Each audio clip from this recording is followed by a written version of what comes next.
राजनांदगांव पत्रिका में आप सभी का स्वागत है। आप देख रहे हैं खतरों के घंटी के बीच भूपेश बघेल, ये संकेत कांग्रेस के लिए भयंकर तूफान लाएगा।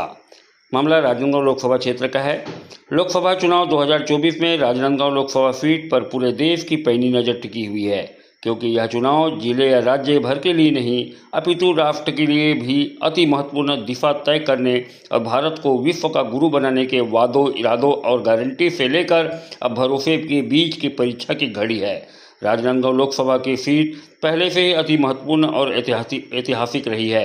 आज भी राजनांदगांव लोकसभा एक महत्वपूर्ण दंगल के रूप में राजनीति के गलियारों में चर्चा का केंद्र बिंदु बन गया है। उसके महत्वपूर्ण कारण इस बात को लेकर है कि राजनांदगांव सीट से पूर्व मुख्यमंत्री भूपेश बघेल कांग्रेस से उम्मीदवार है और वही वर्तमान सांसद रहे संतोष पांडे भी दोबारा टिकट लाकर भाजपा के उन दिग्गजों की नींद उड़ाने में कामयाब रहे हैं, जिन्हें लगता था कि राजनीति के तमाम दांव खेलने में बड़ी महारत हासिल किए हुए पुराने अनुभव या फिर सत्ता की मंजिल तक पहुंचने के गुरु मंत्र की कठिन परीक्षाओं के परिणामों में हमेशा अव्वल रहने का भान करते थे।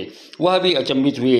राजनीति का सबसे बड़ा फार्मूला, राजनीति करने वाला भी खाटी राजनीति की पूरी चालों को समझ जाए, ऐसी महारथी भी कहीं न कहीं उल्टे पासे फेंकने में चूक कर गए। कमोबेश इन्हीं परिस्थितियों से राजनांदगांव के कांग्रेसी भी अपने आप को ठगा महसूस जरूर कर रहे हैं, जब विधानसभा के बाद लोकसभा में भी लोकसभा क्षेत्र के दावेदारों को किनारा ही नसीब नहीं हुआ। यही कारण है कि लोकसभा के उम्मीदवार भूपेश बघेल को बनाए जाने के पश्चात नाराजगी के स्वर लगातार मुखर होने लगे। लोकसभा के सीट को अगर कांग्रेस जीतना चाहती है तो उसे अपने बूथ लेवल के कार्यकर्ताओं को एकजुट करना होगा। अभी पिछले दिनों ही कांग्रेस कार्यकर्ता सम्मेलन के मंच से ही ग्रामीण क्षेत्र के दबंग नेता, जिला पंचायत के पूर्व उपाध्यक्ष सुरेंद्र और अब राजनांदगांव के प्रभारी रहे सिसोदिया ने भूपेश बघेल के खिलाफ मोर्चा खोल दिया है, जिसकी चर्चा पूरे लोकसभा क्षेत्र में हो रही है। इसका असर कार्यकर्ताओं पर पड़ेगा। कांग्रेस के उम्मीदवार पूर्व मुख्यमंत्री भूपेश बघेल को भाजपा से तो लड़ना ही है, साथ ही अपने अंदर पार्टी के ऐसे कार्यकर्ताओं को भी पहचानने की जरूरत है जो विधानसभा चुनाव में टिकट नहीं मिलने से कांग्रेस उम्मीदवार को हराने कमर कस लिए थे। हालांकि उन्हें सफलता नहीं मिल पाई, लेकिन लोकसभा चुनाव के दौरान एक ऑडियो खूब वायरल हो रहा है, जिसे लेकर कर्मठ कार्यकर्ताओं के बीच जमकर चर्चा जारी है। सुने ऑडियो। हेलो, नमस्कार भैया। नमस्ते भैया। अरे यार, या तो ग्रुप में जोड़ दो या तो फोटो भेज दो, दोनों काम नहीं किया आप अभी तक। हरिचंद नहीं भेजा था क्या आपको? हाँ, कुछ नहीं किया है। अरे आप हो क्या एडमिन? एडमिन हो उसमें आप? एडमिन तो मैं देखता हूँ। अगर हो गए तो सुनो ना। हाँ बोलिए। एक काम कर सकते हैं क्या? बोलो ना भैया।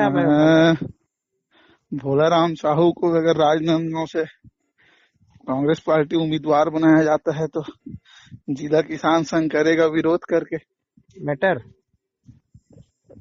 सोशल मीडिया में चलाना था उसको। मैं चलवा दूंगा, कोई दिक्कत नहीं है। कुछ डाटा। अभी कहाँ हो आप? अभी मैं तो गांव में हूँ। मैं उधर ही आ रहा हूँ, नांदगांव साइड। आऊँ क्या मुलाकात? मैं एक्चुअली यहाँ जाऊँ, मीटिंग है कितने बजे? एसटी सेल का। अच्छा, है ना। छन्नी वहाँ जा रही है। हाँ। मैं जाऊंगा जॉब। नहीं तो मतलब कितने बजे तक मुलाकात? मैं रहूंगा 5 बजे तक या 5 बजे तक? हाँ, तो 2-2:30-3 बजे तक तो मैं फ्री हो जाऊंगा। तो 3 बजे मिलो। गड़बड़ा गया है यार मेरा। अरे क्या हो गया? मलेरिया हो गया था। अरे यार, ध्यान क्यों नहीं देते हम? सुरेश भैया मालूम है। भैया कहाँ है? वो तो नांदगांव में है। चलिए, मैं साथ सुनो में ना, रहूंगा। हाँ बोलिए ना। मैं बोला हूँ उसको तो थोड़ा तगड़े चलाओ यार आज। हाँ, मैं कर दे रहा हूँ, बना दे रहा हूँ उसको मैं। है नहीं? आओ। जिसका किसानों के मतलब संघर्ष में, हाँ, जैसे कि जब सूखा पड़ा था 2015-16 में, कोई रोलिंग नहीं रहा है। हाँ कोई। तो एक काम कर रहा हूँ, सुनिए ना, भैया के साथ रहूंगा, कुछ मैटर भी ले लेता हूँ वहां से मैं। सुनो ना। हाँ बोलिए। वो खैर मैटर नहीं यार, वो भैया से बात हुआ है, अभी किसी को बोल के चलवाओ करके। अच्छा चलो ठीक है। तो मैं ये कह रहा था, हाँ, किसानों को, किसान सूखे के समय सड़क पे आ गए हजारों की संख्या में। हाँ, जेल चले गए, लेकिन राजनांदगांव जिले के सीनियर विधायक होने का दम भरने वाले भोलाराम साहू जी का, हाँ, किसानों के दुख के समय में, संघर्ष के समय में कोई योगदान नहीं था। ऐसे हाँ, है ना। ऐसे लोगों को अगर उम्मीदवार बनाया जाता तो खुला विरोध करेंगे करके थोड़ा सा जिला किसान संगठन। हाँ हाँ।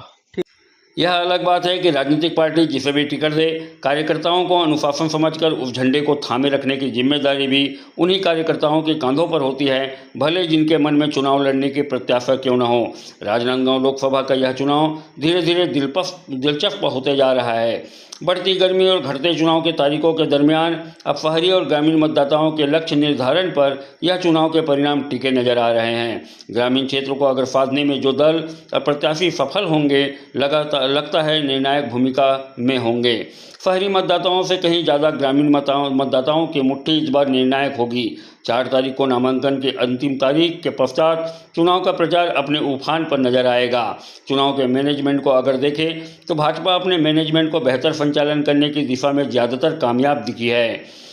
जहां तक बात राजनांदगांव लोकसभा क्षेत्र की है, उसमें भाजपा मोदी की गारंटी को लेकर आम जनता के बीच जा रही है। वहीं कांग्रेस पार्टी अपने छत्तीसगढ़ राज्य में किए विकास को लेकर किसानों के हितैषी बता रही है। पूर्व मुख्यमंत्री छत्तीसगढ़ के भूपेश को कांग्रेस पार्टी ने टिकट देकर इस लोकसभा क्षेत्र को वीआईपी सीट में तब्दील कर दिया।